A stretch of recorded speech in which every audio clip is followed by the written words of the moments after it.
تو عزیز ساتھیوں، عزیز بچوں، السلام علیکم ورحمۃ اللہ وبرکاتہ۔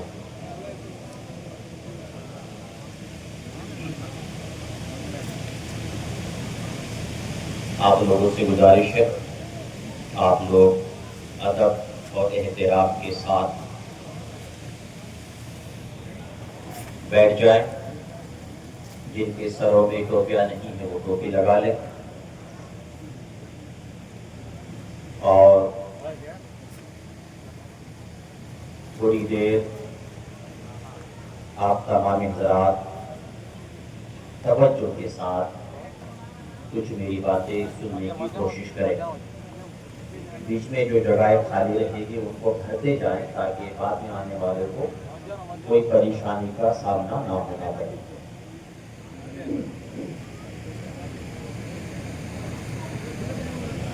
نحمده ونصلي ونسلم على حبيبه الكريم الحمد لله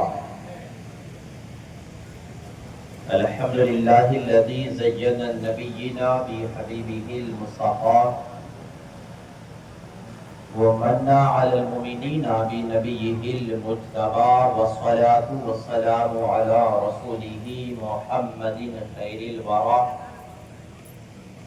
وعلى آله وأصحابه وأهل بيته وأولياء أمته أجمعين أبدا أبدا، أما بعد، أعوذ بالله من الشيطان الرجيم، بسم الله الرحمن الرحيم۔ يا أيها الذين آمنوا اتقوا الله وقولوا قولا سديدا يصلح لكم أعمالكم ويغفر لكم ذنوبكم، آمنت بالله صدق الله العظيم وصدق وبلغنا رسوله النبي الأمين الكريم،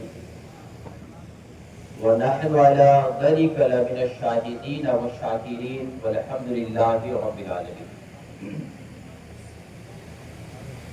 سبحان الله وبحمده سبحان الله العظيم،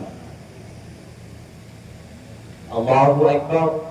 الله أكبر، لا الہ الا اللہ واللہ اکبر، اللہ اکبر وللہ الحمد۔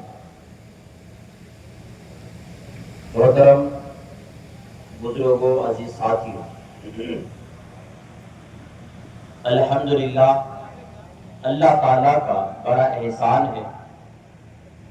اللہ تعالیٰ کا بڑا شکر ہے، اور اس کے حبیب پاک صلی اللہ تعالی علیہ وسلم کا صدقہ ہے کہ اللہ تعالیٰ نے ہم سب کو پھر سے آج کا دن ایمان اور عافیت کے ساتھ دیکھنا نصیب فرمایا، اور اس سال رمضان کی جو سب سے بڑی خصوصیت تھی وہ خصوصیت یہ تھی کہ اللہ پاک نے ہم سب کو رمضان المبارک کے پورے 30 روزے اور 30 روزے کے ساتھ ساتھ اللہ پاک نے ہم سب کو رمضان المبارک میں 5 جمعے بھی نصیب فرمایا۔ یہ بھی اللہ تعالیٰ کا ایک احسان عظیم ہے، اور اس چیز کو پھر اللہ تعالیٰ نے ہمیں اور آپ کو ایک عید کی خوشی اور عید کی مسرت کے طور پر اللہ پاک نے ہم سب کو آج کا یہ دن نصیب فرمایا۔ ہمیں اور آپ کو چاہیے کہ ادب کے ساتھ سال میں ایک مرتبہ ہم اور آپ عیدگاہ کی سرزمین میں 2 مرتبہ عید اور بقرعید کے موقع پہ حاضر آ کر اللہ کے نبی صلی اللہ تعالی علیہ وسلم کی سنت عظمیٰ پر عمل کرتے ہیں۔ نبی پاک صلی اللہ علیہ وسلم کے زمانے میں عید کے دن عیدگاہ میں چھوٹے چھوٹے بچے، ضعیف عورتیں، مرد، سارے کو عیدگاہ میں آنے کی اجازت تھی۔ عمر فاروق رضی اللہ تعالیٰ عنہ کے دور تک یہ سلسلہ چلتا رہا۔ عمر فاروق رضی اللہ تعالیٰ عنہ کے دور میں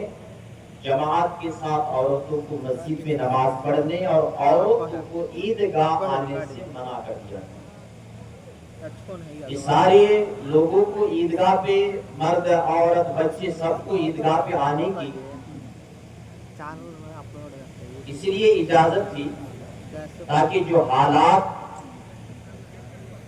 بہتر نہ ہو سکے، نبی پاک صلی اللہ تعالی وسلم کے ایک بلانے پر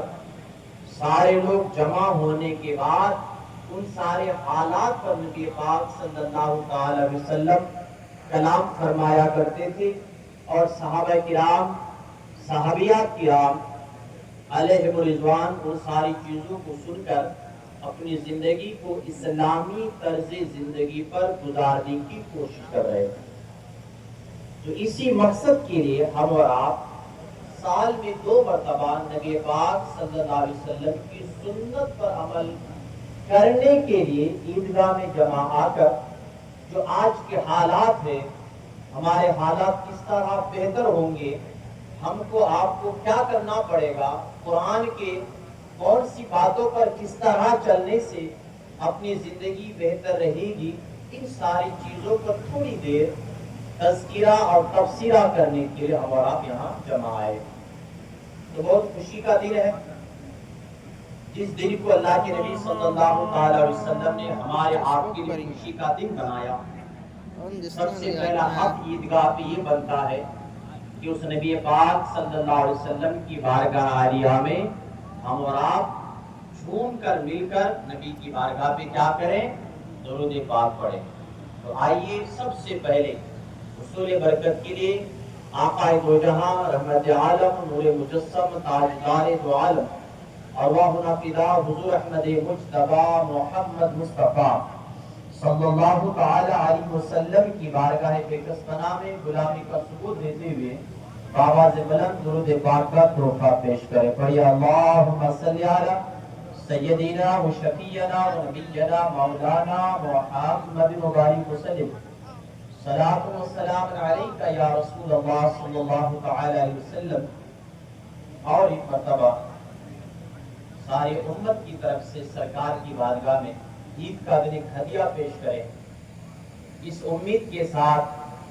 کہ جب میرے آقا صلی اللہ تعالی وسلم دنیا میں سرکار تشریف لے کر آتے ہیں تو سب سے پہلے سرکار پیدا ہوتی ہی سجدے میں جا کر اپنی امت کو یاد کرواتے ہیں۔ سرکار جب غار حرا میں جاتے ہیں تو امت کو یاد کرتے ہیں، غار ثور میں جاتے ہیں تو سرکار امت کو یاد کرتے ہیں، غار سجدہ میں جاتے ہیں تو سرکار امت کو یاد کرتے ہیں، یہاں تک کہ سرکار معراج کا دولہا بن کر رب کا دیدار کرنے کے لیے قرب خاص میں گئے، اور وہاں بھی جانے کے بعد جب اللہ پوچھتا ہے اے میرے حبیب مانگو کیا مانگتے ہو، تو میرے آقا صلی اللہ علیہ وسلم فرماتے اللہ تو نے بہت سی نعمتیں عطا فرمائی، اے اللہ مجھے کسی چیز کی اور کوئی حاجت نہیں ہے، مگر اے اللہ آج معراج کی رات میں تیرے جلوے کے سارے میں تیری بارگاہ پہ تو کہتا ہے مانگ کیا مانگتے ہو، تو اے اللہ میں تیری بارگاہ پہ یہ مانگتا ہوں کہ اللہ میری امت کے سارے گناہوں کو معاف فرما دے۔ معراج میں گئے سرکار، وہاں بھی ہم کو نہیں بولا، ابھی بات ختم نہیں ہوئی، پھر ایک دن ایسا آتا ہے کہ سرکار دنیا کو چھوڑ کر جا رہا ہے، میرا آقا صلی اللہ علیہ وسلم کا وصال کا دن ہے، سرکار صلی اللہ علیہ وسلم اس دنیا کو الوداع کہہ کر اب اپنے مالک حقیقی سے ملنے کے لیے جا رہے ہیں۔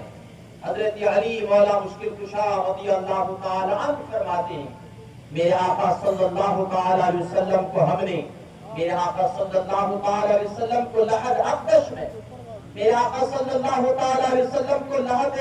مقدس میں، سرکار کو اپنے مزار میں قبر شریف میں سرکار صلی اللہ تعالی علیہ وسلم کو لٹا دیا گیا۔ حضرت علی فرماتے ہیں میرے دل پہ یہ خواہش پیدا ہوئی کہ آخری دیدار میں اپنے آقا کا کر لوں، میرے آقا کا آخری دیدار کا شرف حاصل کر لوں۔ حضرت علی فرماتے ہیں میرے آقا صلی اللہ علیہ وسلم کے چہرے میں پردہ ڈالا ہوا تھا، سرکار صلی اللہ علیہ وسلم کے چہرے پہ چادر ڈالی ہوئی تھی۔ حضرت علی فرماتے ہیں میں نے کیا کیا، میں نے اپنے آقا صلی اللہ علیہ وسلم کے چہرے سے پردہ ہٹایا، میرے آقا کے چہرے سے میں نے چادر ہٹایا تو میرے آقا جاتے جاتے اپنے مزار میں میرے نبی کے لبہائے مبارک، میرے آقا صلی اللہ علیہ وسلم کی ہونٹ مبارک جنبش آقا کچھ کہہ رہے ہیں. حضرت علی فرماتے ہیں میں نے اپنے کان کو میرے آقا صلی اللہ تعالی علیہ وسلم کے لبائے مبارک کے قریب لے جا کر دیکھا تو میرے آقا جاتے جاتے اپنے مزار میں جا کر سرکار کہہ رہے ہیں اللہ میری امت کے گناہوں کو معاف کر.